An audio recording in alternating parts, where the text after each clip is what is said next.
Aleluia, Jesus é o Senhor, graças ao Senhor por mais um conteúdo aqui no canal. Louvado seja o nome do Senhor. Meu nome é Wilson Pereira, estou sempre aqui com vocês, trazendo a palavra de Deus ao seu coração. Graças a Deus, ó Senhor Jesus. Nós temos falado realmente com respeito à oração, com respeito a Cristo, conhecendo mais a Cristo. E neste vídeo eu quero falar um assunto que é muito maravilhoso. Aleluia. Pois Cristo é o cabeça da igreja. E a igreja é constituída de pessoas. A igreja não é quatro paredes, como alguns interpretam. A igreja é constituída com pessoas lavadas e redimidas pelo sangue de Jesus. Aleluia. Quando Jesus esteve aqui na terra, ele veio com o objetivo de morrer na cruz por nós para perdoar todos os nossos pecados. E antes de Jesus vir, ele tinha um povo aqui na terra, que era o povo de Israel. E toda a salvação de Deus, a Bíblia diz que Jesus veio para o que era seu, e os seus não o receberam.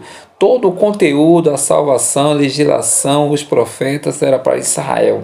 Nós, gentios, que são povos fora de Israel, não tinha nada a ver com Israel, não tinha nada a ver com Deus.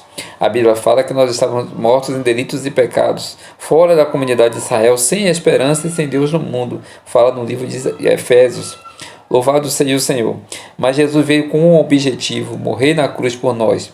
Nos evangelhos, o Senhor Jesus foi rejeitado pelos judeus. No capítulo 12 de Mateus, chegou o ápice dessa rejeição. Os judeus falaram que Jesus expulsava demônios por Beelzebul, ou seja, por Satanás.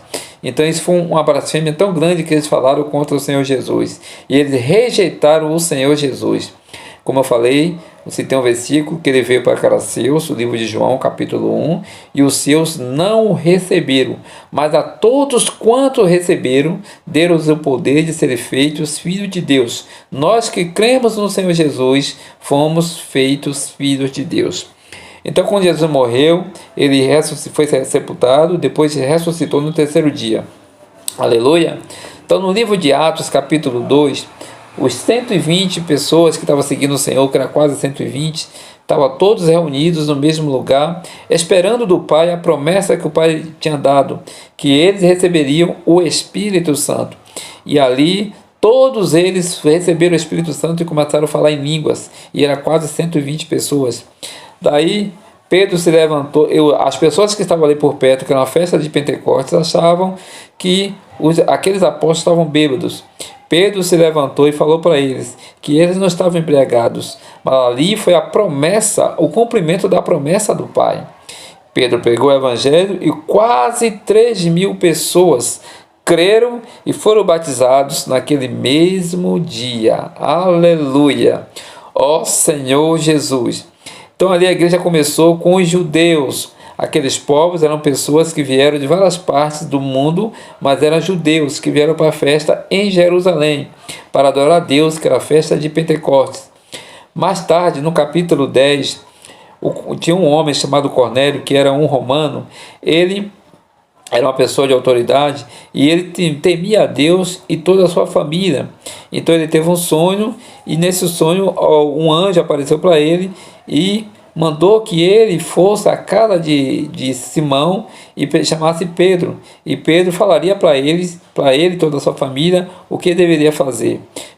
Ele foi chamar Pedro veio, e ali Pedro pegou o evangelho para Cornélio. E a Bíblia diz que estavam ali reunidos família e amigos. E todos, a Bíblia fala que todos creram na palavra de Deus e foram batizados. Mas antes mesmo de serem batizados, eles foram batizados com o Espírito Santo e passaram a falar em línguas. Então Pedro não pôde negar o batismo com as águas e batizaram todas aquelas pessoas. Daí a igreja começou, a igreja agora está completa, com judeus de um lado e com gentios de outro lado. Ó Senhor Jesus! Mas vivendo a vida da igreja ali no livro na cidade de Jerusalém, a igreja não estava tão boa, porque os irmãos eles se preocupavam ainda com as coisas, com os rituais da lei. Eram judeus que tinham a mistura da lei. Então no capítulo 15 de Atos, eles disseram, os judeus falaram, que se as pessoas não se circuncidassem, de maneira nenhuma poderiam ser salvos.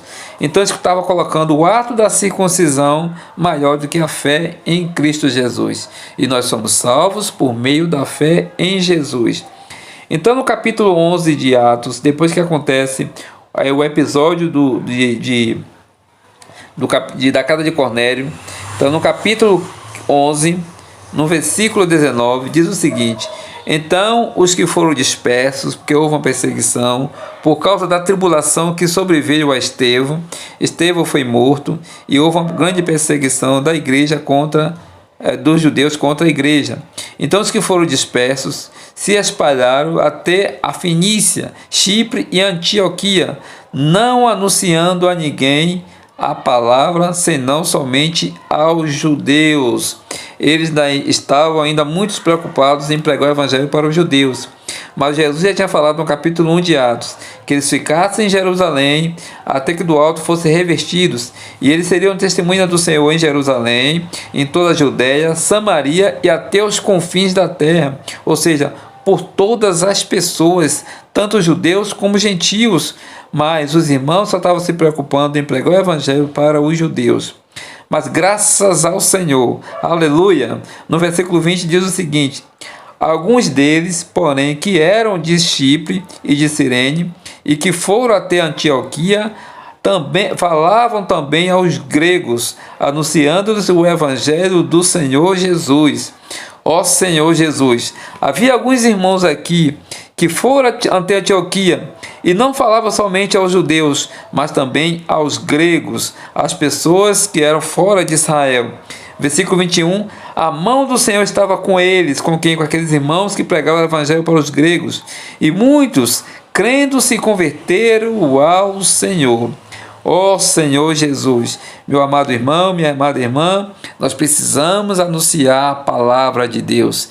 Tem muitas pessoas com fome, com sede, esperando de Deus uma palavra. E quando você chega, que fala para essa pessoa, que prega o evangelho para ela, que faça a pergunta a ela: posso orar por você? Ela está disponível para receber essa palavra de Deus. Ó Senhor Jesus, se você quer uma oração, coloca aí nos comentários: eu quero uma oração, e nós vamos colocar o seu nome em oração. Aleluia, Senhor Jesus. Versículo 22 diz o seguinte: a notícia a respeito deles chegou aos ouvidos da igreja que estava em Jerusalém, e enviaram Barnabé até Antioquia.